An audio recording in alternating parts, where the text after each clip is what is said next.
Hello दोस्तों, नमस्कार। आपका हार्दिक स्वागत है, अभिनंदन है हमारे YouTube channel revision with Yogesh Pareek में। मनोविज्ञान विषय वस्तु को लेकर चर्चा करेंगे और आपसे मेरा अनुरोध है कि आप हमारे चैनल को सब्सक्राइब करें, लाइक करें, शेयर करें और एक प्यारा सा कमेंट भी छोड़ें। तो विज्ञान को लेकर कि मनोविज्ञान क्या है, इसकी उत्पत्ति कैसे हुई और जो ये वर्तमान स्वरूप जो मनोविज्ञान विषय वस्तु के रूप में हम पढ़ रहे हैं, वो उसका ये जो वर्तमान स्वरूप है वो कहाँ से आया। तो मैं बात करता हूँ मनोविज्ञान की उत्पत्ति की कि मनोविज्ञान जो शब्द है, सर्वप्रथम अगर बात करें साइकोलॉजी की, तो साइकोलॉजी जो शब्द है ये ग्रीक भाषा का शब्द है। ग्रीक भाषा का शब्द है, ग्रीक कह दो या इसे ग्रीस कह दो।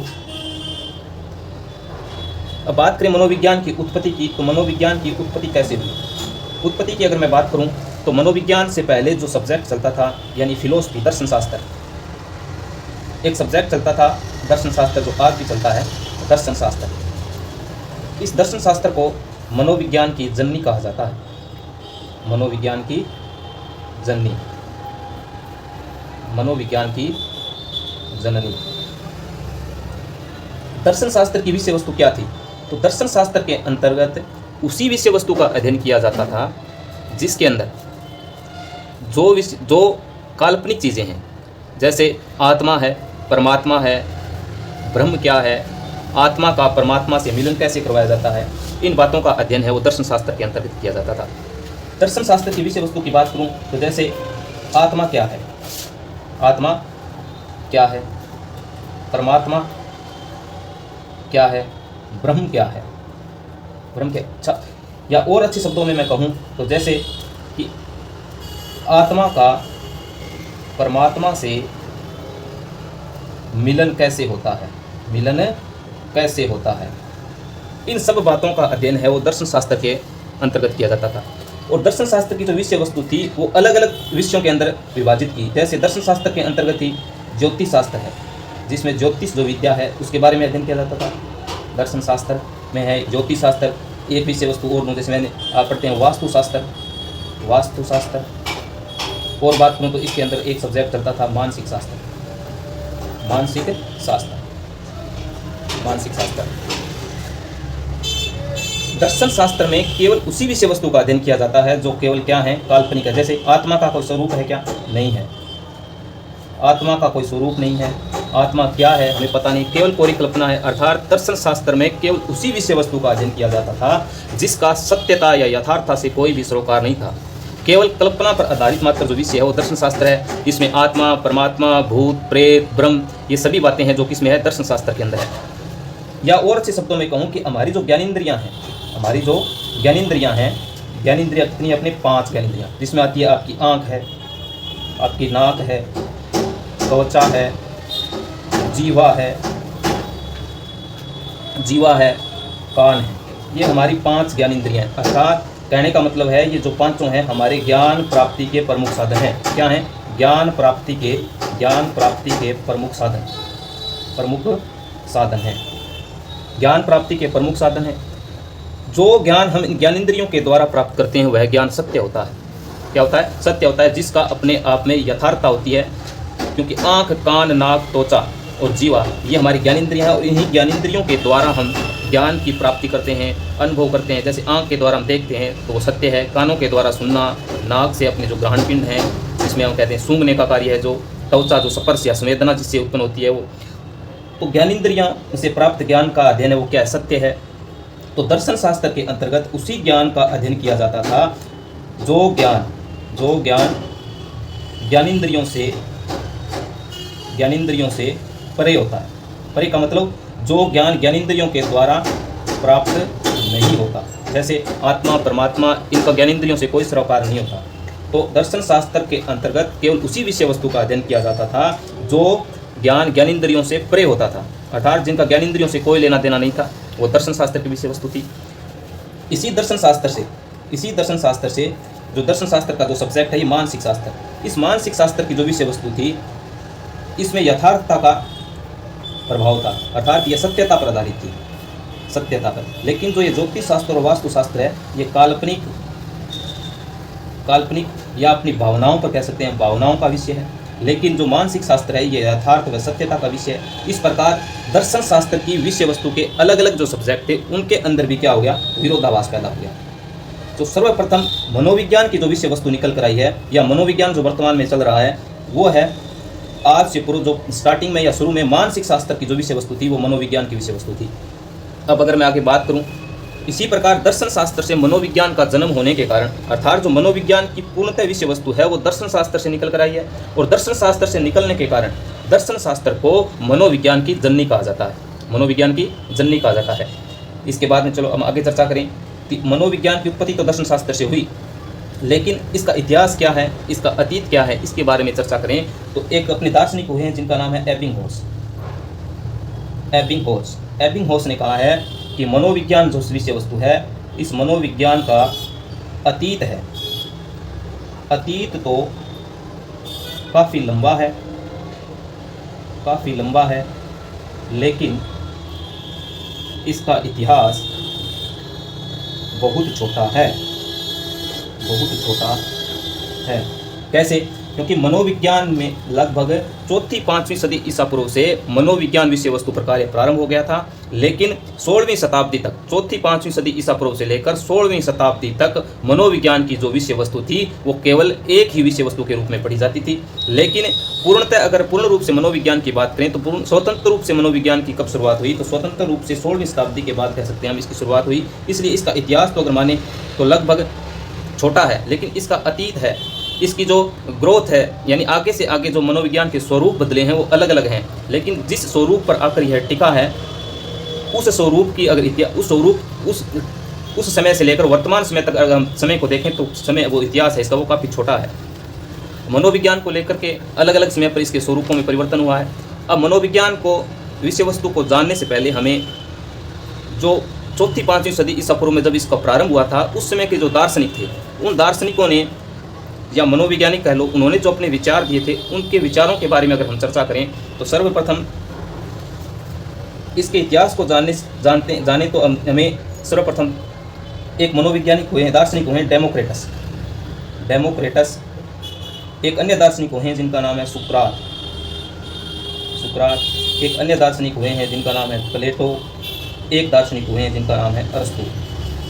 इन चारों दार्शनिकों ने मनोविज्ञान को लेकर या इसकी विषय वस्तु को लेकर जो अपने विचार दिए थे, उन विचारों से जो मनोविज्ञान विषय वस्तु है इसको यह उत्पन्न हुई या इसको बाहर निकाला गया। तो सर्वप्रथम हम बात करते हैं अलग अलग इन दार्शनिकों के विचारों के बारे में, जिसमें सुकरात ने अपने अलग विचार दिए सर्वप्रथम। उसके बाद इनके शिष्य हुए हैं प्लेटो, इन्होंने अपने विचार रखे। और अरस्तु हैं वो प्लेटो के शिष्य हुए हैं, इन्होंने अपने विचार रखे।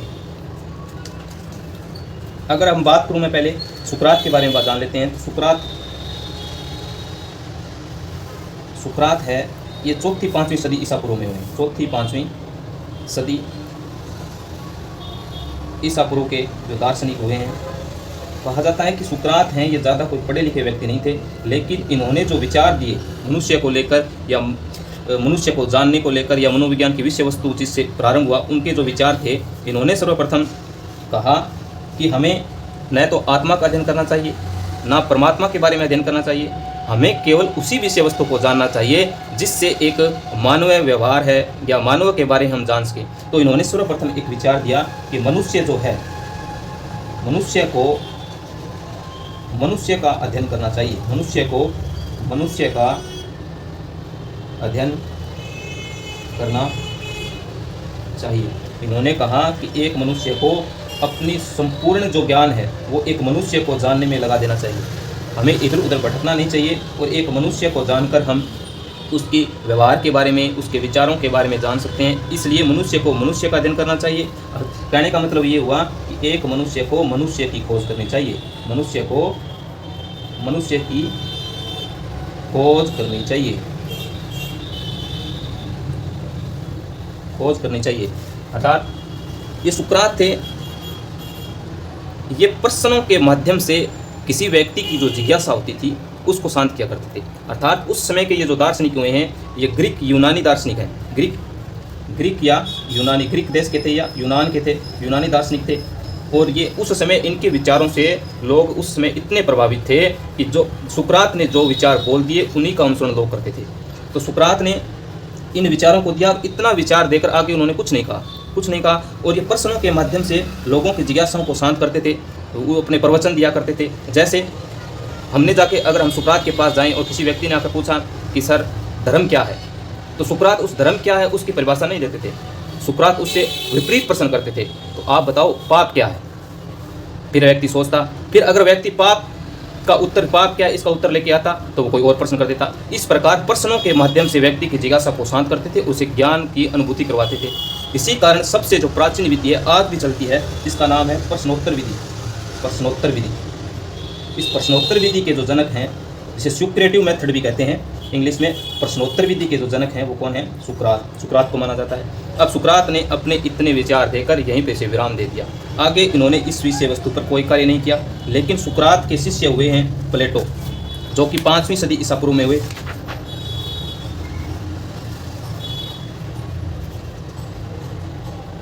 प्लेटो के बारे में बात कर लेते हैं, कुछ बातें इसके बारे में भी हैं। प्लेटो क्या थे? सुकरात के शिष्य थे। और जब सुकरात ने कहा कि मनुष्य को मनुष्य का अध्ययन करना चाहिए, तो इन पर बहुत अधिक सर्वाधिक जो प्रभाव है इस विचार का प्लेटो पर ही पड़ा। और इन्होंने इनके विचारों से प्रभावित होकर कि जो आज हम दर्शन शास्त्र की विषय वस्तु में जो पढ़ रहे हैं कि आत्मा, परमात्मा, परम ब्रह्म ये क्या है, तो इन्होंने कहा कि जो आत्मा है वो ही परमात्मा है। आत्मा ही परमात्मा है। आत्मा ही परमात्मा है। अर्थात इन्होंने आत्मा और परमात्मा को एक ही बता दिया। और इनकी एक बुक है, इन्होंने एक बुक लिखी इस बुक में, जिसका नाम है रिपब्लिक।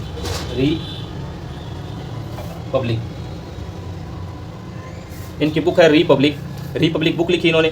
और इस बुक में इन्होंने विचार किया कि आप आत्मा, परमात्मा या ईश्वर के बारे में भटक रहे हो, तो इन्होंने कहा कि मनुष्य, आपका जो मनुष्य है, मनुष्य, प्रकृति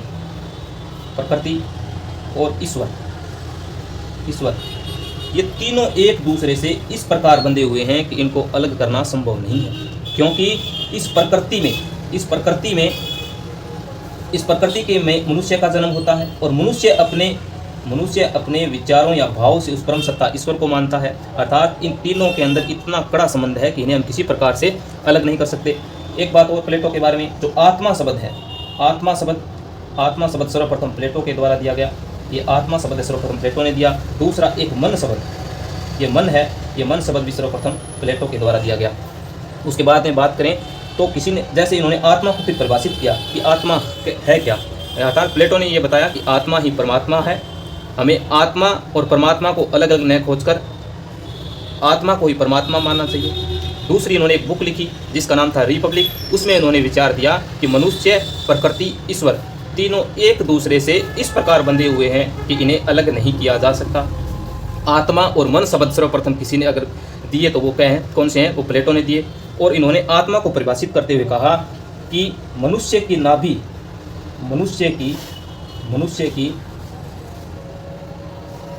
नाभि से निकलने वाली तृष्णा, मनुष्य की नाभि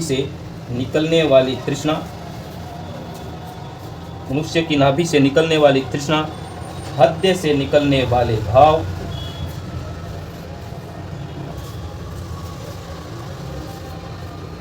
मनुष्य की नाभि से निकलने वाली तृष्णा, हृदय से निकलने भाव,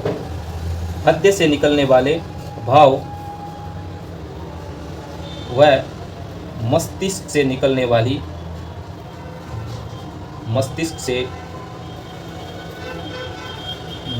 वाले विचार समन्वित होकर आत्मा का निर्माण करते हैं।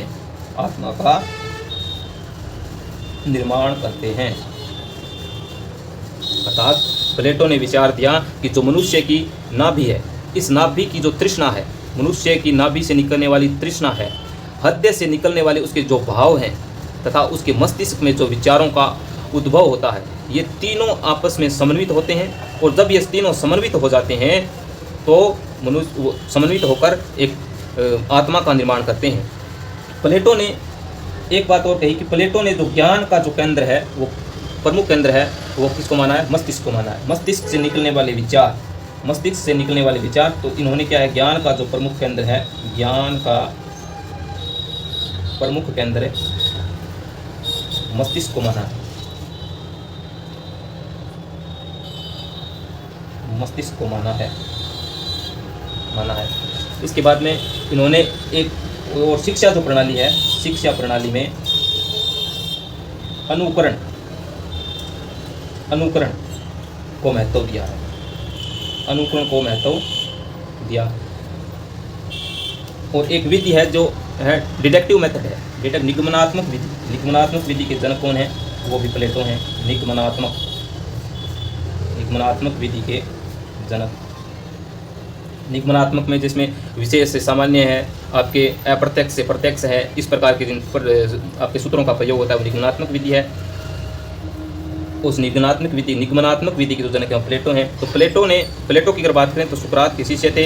इन्होंने सुकरात के जो विचार थे उनका सर्वाधिक इन पर प्रभाव पड़ा। इन्होंने एक फिर विचार दिया कि आत्मा ही परमात्मा है। एक बुक लिखी इन्होंने जिसका नाम था रिपब्लिक, और रिपब्लिक बुक में इन्होंने अपने विचार लिखे। इन्होंने कहा कि मनुष्य, ईश्वर, प्रकृति तीनों एक दूसरे से इस प्रकार बंधे हुए हैं कि इन्हें अलग नहीं किया जा सकता। अगर आप इनमें से किसी एक को अलग करने की चेष्टा करोगे तो दो का अस्तित्व है वो नहीं रहेगा। और इन्होंने आत्मा और मन जो सर्वप्रथम, मन शब्दों का जो सर्वप्रथम प्रयोग है वो प्लेटो के द्वारा ही किया गया। और उन्होंने आत्मा को परिभाषित करते हुए कहा कि मनुष्य की नाभि से निकलने वाली तृष्णा, हृदय से निकलने वाले भाव और उसके मस्तिष्क से निकलने वाले जो विचार हैं वो तीनों समन्वित होकर आत्मा का निर्माण करते हैं। और इन्होंने जो ज्ञान का प्रमुख केंद्र है वो मस्तिष्क को माना है। और शिक्षा प्रणाली में अनुकरण को महत्व दिया है, अर्थात जो शिक्षा प्रणाली है उसके अंदर इन्होंने कहा है कि देखकर किसी व्यक्ति का या किसी अन्य विषय वस्तु को हम देख कर हैं या अनुकरण करके सीखते हैं, उनको उसने महत्व दिया। निगमनात्मक विधि है और निगमनात्मक विधि के जनक भी प्लेटो माने जाते हैं। इसके बाद में प्लेटो के शिष्य हुए हैं अरस्तु। अरस्तु की अगर हम बात करें, अरस्तु की अगर बात करें तो ये इनका जो जन्म है वो 384 ईसा पूर्व में हुआ और इनकी मृत्यु है वो 322 ईसा पूर्व में हुई। अरस्तु की बात करें तो अरस्तु ये प्लेटो के शिष्य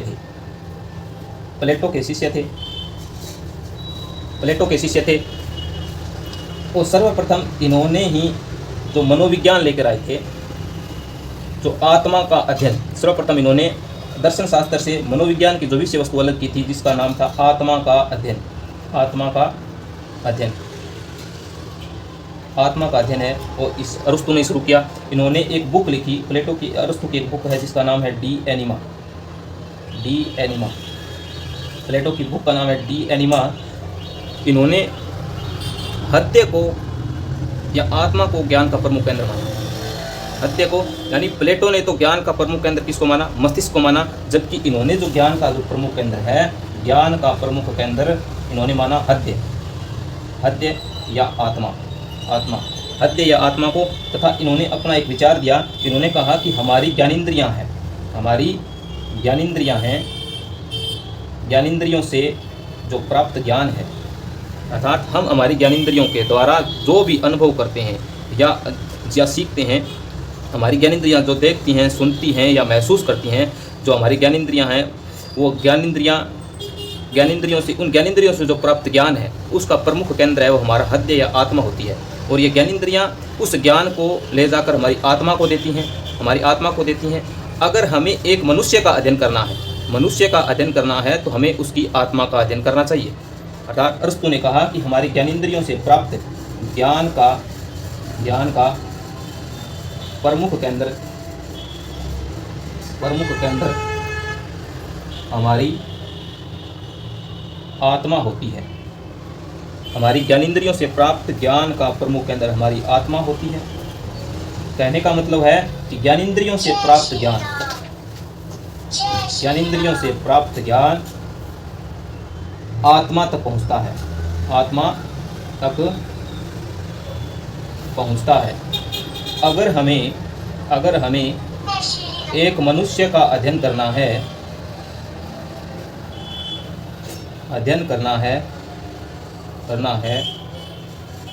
तो हमें उसकी आत्मा का अध्ययन करना चाहिए। तो हमें उसकी आत्मा का अध्ययन करना चाहिए। इस प्रकार जो मनोविज्ञान की विषय वस्तु आत्मा का अध्ययन के रूप में सर्वप्रथम आई आत्मा का अध्ययन। तो आत्मा का अध्ययन जो मनोविज्ञान की विषय वस्तु है वो कौन लेके आया? अरस्तु ने जो आत्मा का अध्ययन है या मनोविज्ञान की विषय वस्तु को आत्मा माना था। इसके जो समर्थन करने वाले उस समय के जो दार्शनिक थे, समर्थन करता थे, उनमें एक तो आपका था डेमोक्रेटस, उसके बाद में आपके प्लेटो, एक आपके देकार्ते, रुडोल्फ गोइक्ले,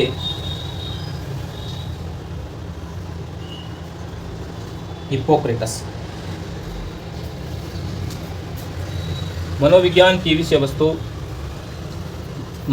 जो विषय वस्तु है वो आत्मा का मनोविज्ञान है। वो आत्मा को मनोविज्ञान अरस्तु लेके आया। अरस्तु ने माना कि मनुष्य की जो ज्ञान का प्रमुख केंद्र होता है वो उसकी आत्मा होती है, उसका हृदय होता है, और हम जो ज्ञानेंद्रियों से जो ज्ञान प्राप्त करते हैं उसका प्रमुख केंद्र भी क्या है? हमारा आत्मा है। अगर हमें एक मनुष्य को जानना है तो हमें उसकी आत्मा का अध्ययन करना चाहिए। इस प्रकार जो आत्मा का मनोविज्ञान है वो अरस्तु लेकर आया, और अरस्तु इस मनोविज्ञान लेके आया। इसका जो समर्थन करने वाले थे वो थे डेमोक्रेटस हैं, प्लेटो हैं, रुडोल्फ गोइक्ले हैं, हिप्पोक्रेटस हैं। इसी कारण है तो प्राचीन मनोविज्ञान का जो जनक कौन हो गया? वो अपने आप हो गया प्राचीन मनोविज्ञान। जो प्राचीन मनोविज्ञान था, प्राचीन मनोविज्ञान का जनक अरस्तु को माना जाता है।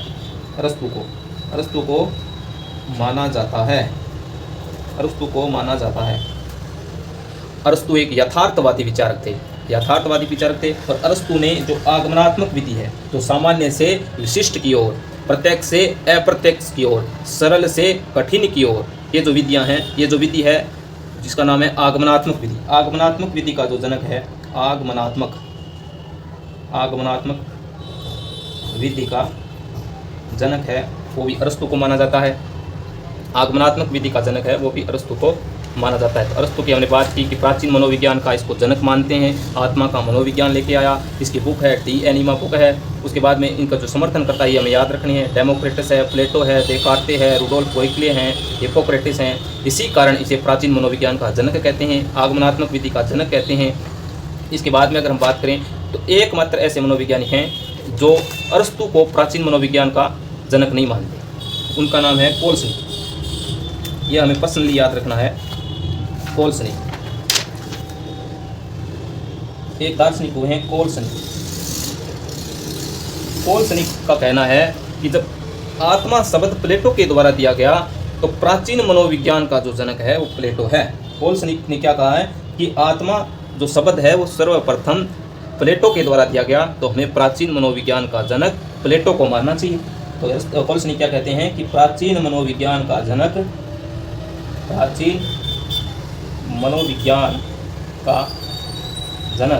प्लेटो है। इसके बाद में अगर हम बात करें, और ये जो विषय वस्तु है इस प्रकार मतलब अब कह सकते हैं कि 16वीं शताब्दी तक ये आत्मा के मनोविज्ञान के रूप में मनोविज्ञान की विषय वस्तु है उसका अध्ययन होता था। लेकिन उसके बाद में क्या हुआ कि 1590 के बाद लगभग 16वीं शताब्दी तक जो मनोविज्ञान है, इस मनोविज्ञान की विषय वस्तु आत्मा के मनोविज्ञान के रूप में थी। 16वीं शताब्दी था, कहने का मतलब 4वीं शताब्दी से लेकर 16वीं शताब्दी तक लगभग 2000 वर्ष तक जो मनोविज्ञान की विषय वस्तु है वो आत्मा के मनोविज्ञान के रूप में ही पढ़ी जाती थी। लेकिन 1590 ईस्वी के अंदर 1590 में एक यूनान के दार्शनिक हुए हैं जिनका नाम है रुडोल्फ गोइक्ले। क्या है? रुडोल्फ गोइक्ले, जिन्होंने आत्मा के मनोविज्ञान का समर्थन किया। रुडोल्फ गोइक्ले ने 1590 में एक पुस्तक लिखी जिसका नाम था साइकोलॉजिया।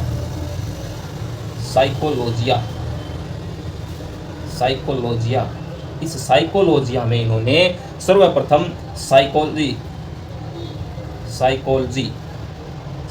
शब्द का प्रयोग किया। कहने का मतलब है कि 16वीं शताब्दी से पूर्व जो मनोविज्ञान पढ़ाया जाता था उसके लिए मनोविज्ञान शब्द का प्रयोग नहीं था।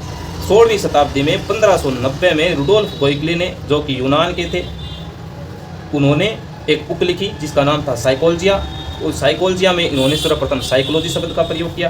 तो इस साइकोलॉजी शब्द की हम बात करें तो ये जो साइकोलॉजी शब्द है ये दो शब्दों से मिलकर बना है। एक तो इसके अंदर आपका है साइकी और एक है आपका लोगस। साइकी की अगर बात करूं तो ये ग्रीक भाषा का शब्द है। ग्रीक ना आए तो यूनानी भाषा, यूनानी ना आए तो ग्रीस, ग्रीक ग्रीस यूनानी तीनों एक ही बात है। तो साइकी जो शब्द है इसके अंदर ये ग्रीक भाषा का शब्द है, जबकि और जिसका अर्थ होता है आत्मा। इसका अर्थ क्या होता है? आत्मा। और जो लोगस है इसका अर्थ होता है अध्ययन करना, अध्ययन करना, अध्ययन करना। यह वर्गीकरण इस साइकोलॉजी शब्द का सर्वप्रथम अगर विभाजन की बात करें कि यह विभाजन किसने किया, इसे आत्मा का अध्ययन किसने कहा है, तो यह विभाजन एक मनोवैज्ञानिक हुए हैं जिनका नाम है गैरिट। ये याद रखना है। इसका विभाजन आगे पोम्पोनोजी भी करेगा। दो ही मनोवैज्ञानिक है जो साइकोलॉजी शब्द के विभाजन करते हैं, जिसमें रूडो या आपका गैरिट तो इसे क्या मानता है? आत्मा का अध्ययन बताता है कि इन्होंने बताया कि साइकी प्लस लोगस से बना है। जो साइकी है ग्रीक या यूनानी भाषा का शब्द है जिसका अर्थ होता है आत्मा, लोगस का अर्थ होता है अध्ययन करना, अर्थात मनोविज्ञान का अर्थ आत्मा का अध्ययन करना। लेकिन पोम्पोनोजी आएगा आगे, वो इसे मन, साइकी का अर्थ मन या मस्तिष्क बताएगा, उसके बारे में हम आगे जानेंगे। और इसका जो विभाजन है सर्वप्रथम शब्द का साइकोलॉजी शब्द का वो गैरिट ने किया। चलो दोस्तों, थैंक यू। अब नेक्स्ट क्लास में आगे हम इससे आगे हम नेक्स्ट क्लास में करेंगे। Thank you. जय हिंद, जय भारत।